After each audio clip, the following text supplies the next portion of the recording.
Why do the few paranoid, oppressive, violent people who concentrate wealth and power in their own hands and rule over domestic territories want to enslave communities of faithful believers to their own will? Why is that? Well, it has been suggested that back in the days of the Roman Empire, when they were having, I guess they had the crisis of the 3rd century, where they had a whole bunch of civil wars going on, a whole bunch of people declaring themselves or being declared emperor of Rome, a whole bunch of emperors getting killed off and otherwise disposed of, and just all this fighting going on.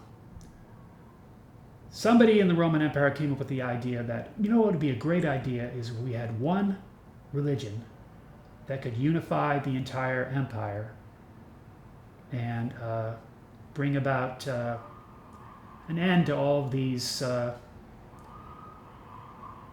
civil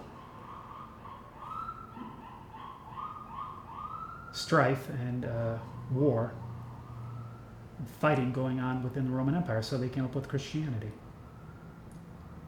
And that's what it was supposed to do. But reality was it didn't work, because trying to force everybody to believe one thing, creating an orthodoxy, what did that end up doing?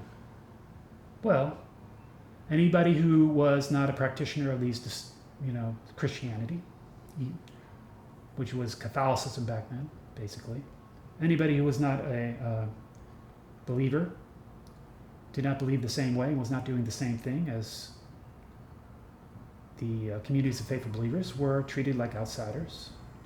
And there were a lot of outsiders living in Rome, for example. A lot of people still practicing the pagan religions, what the Christians of the time called pagan. They didn't call themselves pagans. Okay. That was the writers who called them pagans. But at any rate, there was a big civil war between the Eastern Roman Empire, which was Christian and established by Emperor Constantine, who also, by the way, presided over the assembly of the set of sacred scrolls. Decided as part of the process of he was part of the process of determining what books belong in and what books do not go in. Because there were a whole bunch of books back then. And so which books are canon and which books are not canon. They made a decision about that in the 4th century, early 4th century. And the emperor was a part of that. So there was a concerted effort to try to hold the empire together with Christian religion. And it turned out that the Eastern Empire, which was Christian and more prosperous than the Western Empire, because it had split in part by the time that Constantine came into power. The Western Empire ended up falling into decline, and basically being attacked by the Eastern Empire in the 6th century by Emperor Justinian. He came in and attacked it, and that pretty much ruined the rest, just destroyed Rome again. So, what's the point? The point is, it didn't work. Establishing an orthodoxy didn't work. Why didn't it work? Well, for one thing, there's a breakdown in communication when you establish an orthodoxy. Suddenly, people aren't able to be themselves anymore. They got to put on a facade. They got to pretend to go along with the orthodoxy. They got to espouse a belief in the orthodox beliefs, whatever they are. Anything else is heresy, right?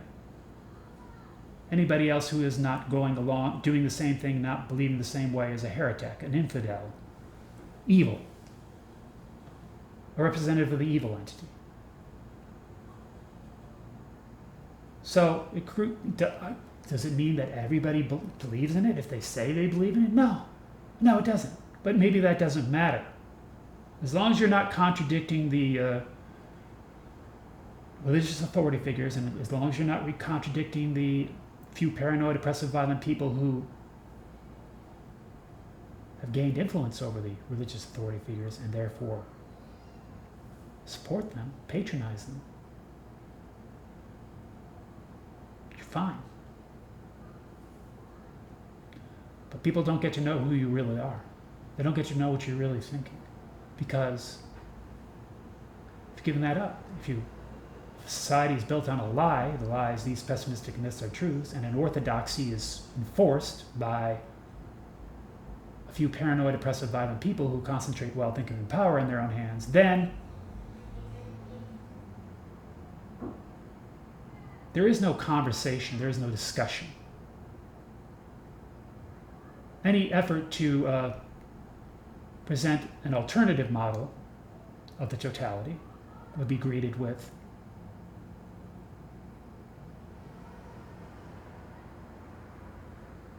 skepticism and negativity, be rejected as evil. So there's no way to have a conversation. And that brings me back to what I was going to talk about to begin with, which was I feel frustrated.